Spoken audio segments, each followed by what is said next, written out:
6954 p. ఇది ఒక సంఖ్య ఇచ్చాడు.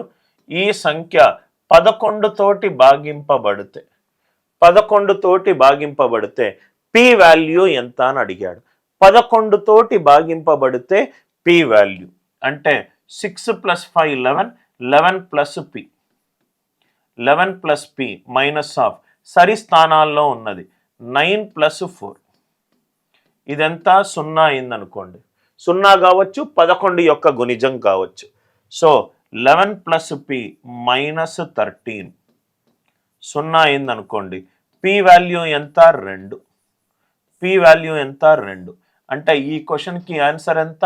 2. ఒక నంబర్ని rని 8 తోటి డివైడ్ చేస్తున్నా. ఒక నంబర్ని 8 తోటి డివైడ్ చేస్తే శేషము 3 వచ్చింది. ఒక నంబర్ని 8 తోటి డివైడ్ చేస్తే శేషము 3 వచ్చింది. అంటే r ఏమవుతుంది సార్? 8 × x + 3. r ఏమవుతుంది? 8 × x + 3. r is 8 × x + 3. సపోజ్గా x value 1 అనుకున్నాను అనుకోండి. ఏ x వాల్యూ అనుకున్నా ఆన్సర్ మారదు. r ఏమవుతుంది? 11. x 1 అని అనుకుంటే r వాల్యూ 11 వచ్చింది.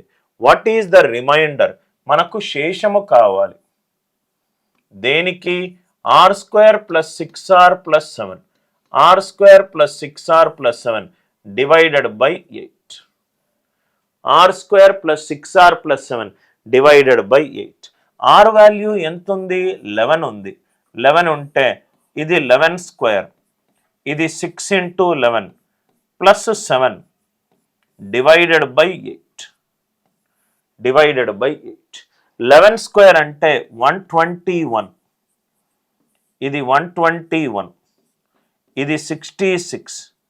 ఇది 7 డివైడెడ్ బై 8.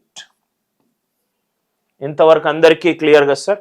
నాకు r వాల్యూ ఇవ్వలేదు. rకి సంబంధించి నాకు ఒక కండిషన్ ఇచ్చాడు. rని 8 తోటి డివైడ్ చేస్తే శేషం 3. అంటే r ఈజ్ 8x + 3. x 1 పెట్టుకుంటే r 11 అయింది. సో ఎక్కడైతే r ఉందో 11 పెట్టుకున్నాను. 8 15s are 120 1. 8 8ల 64 2. 7 + 2 9. 9 + 1 10. 10 10ని 8 తోటి డివైడ్ చేస్తే 8 1s are 8. శేషం ఎంత? 2. 8 1s are 8. శేషం ఎంత? 2. అందరికీ ఈ లాజిక్ క్లియర్గా అర్థమైంది అనుకుంటా. సమ్ ఆఫ్ 5 కాన్సిక్యూటివ్ నంబర్స్, 5 వరుస సహజ సంఖ్యల రైట్ మొత్తము 80. అట్లాంటప్పుడు లార్జెస్ట్ నంబర్ ఎంత? 5 వరుస సహజ సంఖ్యలు. 5 వరుస సహజ సంఖ్యలు. వరుస సహజ సంఖ్యలు అంటే ఆ సిరీస్ దేంట్లో ఉన్నట్టు? అంక శ్రేణిలో ఉన్నట్టు. ఎందుకు సార్ అంక శ్రేణిలో? వాటి మధ్య తేడా 1.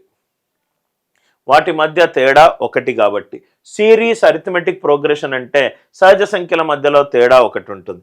Series arithmetic progression. Series arithmetic progression. Arithmetic ప్రోగ్రెషన్లో యావరేజ్ సగటు actual definition sum of the quantities by number of the quantities. సగటు అని అంటే sum of the quantities by number of the quantities. అంక శ్రేణిలో అది దేనికి ఈక్వల్ అవుతుంది? మిడిల్ వాల్యూకి ఈక్వల్ అవుతుంది. అది దేనికి ఈక్వల్ అవుతుంది? మిడిల్ వాల్యూకి ఈక్వల్ అవుతుంది. మిడిల్ వాల్యూ సమ్ ఏమిచ్చాడు? 80. ఎన్ని నంబర్లు ఇచ్చాడు? 5. 80/5 అంటే 16. అంటే మిడిల్ వాల్యూ ఏమవుతుంది? 16. మిడిల్ వాల్యూ ఏమవుతుంది? 16. Middle value 16. ఇవి వరుస సహజ సంఖ్యలు కదా సార్. ఇది 16 అవుతే ఇది 17, ఇది 18. 16 17 18. ఇదేమవుతుంది? ఇది 15, ఇది 14. లార్జెస్ట్ నంబర్ ఎంత సార్? 18. లార్జెస్ట్ నంబర్ ఎంత? 18. 19^200. సో 19^200. దీన్ని నేను 20 తోటి గనక భాగాహారిస్తే శేషం ఎంత? 19^200 డివైడెడ్ బై 20. ఇక్కడ చూడండి సార్, చాలా ఈజీ క్వశ్చన్. శేషాలకు సంబంధించి 21ల 20, నెగటివ్ శేషం -1, -1 పవర్ సరి సంఖ్య, -1 పవర్ 200, ఆన్సర్ ఎంత 1. అంటే ఈ క్వశ్చన్కి ఆన్సర్ ఎంత 1. ఈ క్వశ్చన్కి ఆన్సర్ ఎంత 1. Are you all with me? ఒక 9 అంకెల సంఖ్య ఉందట, 9 డిజిట్ నంబర్. ఏంటా నంబర్? 5x798556y6. 5x798556y6. ఈ నంబర్ దేంతో డివైడ్ అవుతుందట? 36 తోటి డివైడ్ అవుతుందట. 36 అనేది ఒక సంయుక్త సంఖ్య. సో 36ని సహ ప్రధాన సంఖ్యల లబ్ధముగా రాద్దాం. అంటే 4 into 9. 4 into 9. ఇక్కడ కొన్ని కండిషన్లు ఇచ్చాడు. y ఏం తీసుకోమన్నాడు? Largest value తీసుకోమన్నాడు. మళ్ళీ ఈ వాల్యూ చేసిన తర్వాత నెగటివ్ సైన్ ముందు యాడ్ చేయమన్నాడు. y మ్యాక్సిమం తీసుకోమన్నాడు. నా ఇక్కడ చూడండి సార్, 36తో భాగింపబడాలంటే 4తో అవ్వాలి, 9తో అవ్వాలి. 4తో అవ్వాలి అని అంటే లాస్ట్ 2 డిజిట్స్ కూడా 4తో డివైడ్ అవ్వాలి. లాస్ట్ 2 డిజిట్స్ కూడా 4తో డివైడ్ అవ్వాలి. లాస్ట్ 2 డిజిట్స్ అంటే ఇది 4తో డివైడ్ అవ్వాలంటే ఇది 16, ఇది 36, ఇది 56, ఇది 76, ఇది 96. ఇవే కదా సార్ 4తో డివైడ్ అవ్వాలి. y మ్యాక్సిమం ఉండాలన్నాడు. y మ్యాక్సిమం ఉండాలి అని అంటే y వాల్యూ ఎంత తీసుకోవాలి? 9 తీసుకోవాలి. y వాల్యూ ఎంత తీసుకోవాలి? 9 తీసుకోవాలి. ఈ లాజిక్ ఇంతవరకు అందరికీ క్లియర్ కదా సార్? మళ్ళీ దాని తర్వాత 9తో డివైడ్ అవ్వాలి. 9తో డివైడ్ అవ్వాలి అని అంటే దాని సమ్ ఆఫ్ ద డిజిట్స్, ఆ సంఖ్యలోని అంకెల మొత్తము కూడా 9తో డివైడ్ అవ్వాలి. ఆ సంఖ్యలోని అంకెల మొత్తం కూడా 9 తోటి డివైడ్ అవ్వాలి. So 5 + 7 12, 12 + 9 21, 21 + 8 29, 29 + 5 34, 40, 46, 46 + x + y. మళ్ళీ చెప్తున్నా, 9 తోటి డివైడ్ అవ్వాలంటే ఆ సంఖ్యలో ఉన్న అంకెలను మొత్తాన్ని కూడుతున్నాను. 5 + 7 12, 21, 29, 34, 40, 46, 46 + x + y. y వాల్యూ 9 అంటే 46 + 9 55 + x. ఇది 9 తోటి డివైడ్ అవ్వాలి. 9 6ల 54, 9 7ల 63, 55 ప్లస్ సంథింగ్ అంటే x వాల్యూ ఎంత ఉండాలి? 8 ఉండాలి. డెఫినెట్గా 8 పెట్టినప్పుడే 55 + 8 63, 63 అనేది 9 తోటి డివైడ్ అవుతుంది. x 8, y 9 అంటే ఆన్సర్ ఏమవుతుంది? √2x + y. √16 + 25, √25. √25 అంటే 5. ఆన్సర్లో నెగటివ్ వేసుకొని వాల్యూ చెప్పమన్నాడు. కాబట్టి ఈ క్వశ్చన్కి ఆన్సర్ ఎంత?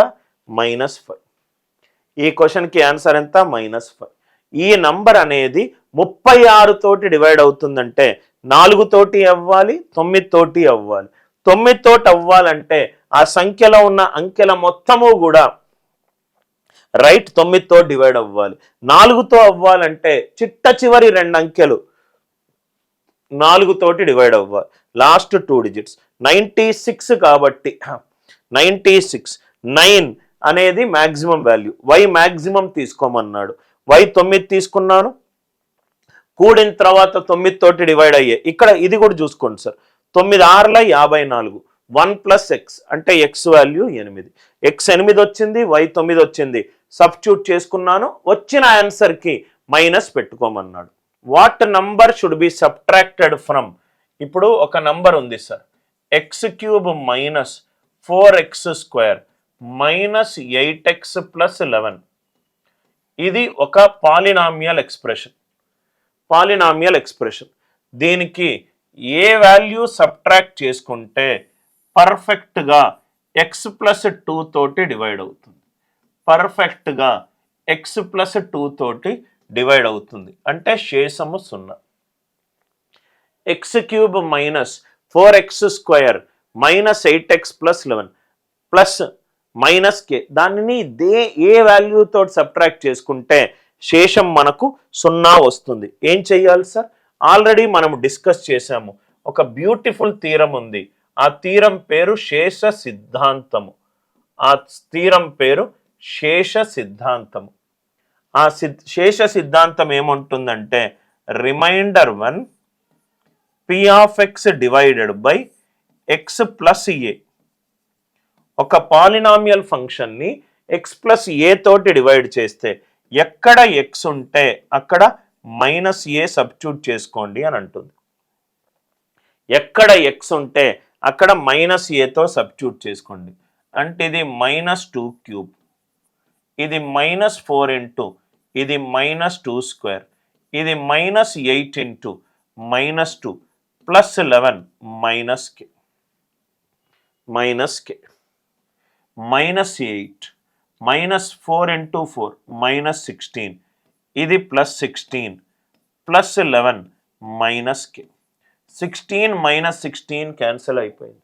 11 -8 3 -k పర్ఫెక్ట్గా డివైడ్ అవ్వాలి. అంటే ఇది 0 ఉండాలి. అంటే k వాల్యూ ఎంత సార్? 3. ఇచ్చిన నంబర్లలో రైట్ ఏది 11 తోటి డివైడ్ కాదు? ఫస్ట్ ఆప్షన్ ఏంటి సార్? 712 712 712 712. ఏదైనా 3 అంకెల సంఖ్య సరిసార్లు రాసినప్పుడు అది 11 తోటి ఖచ్చితంగా డివైడ్ అవుతుంది.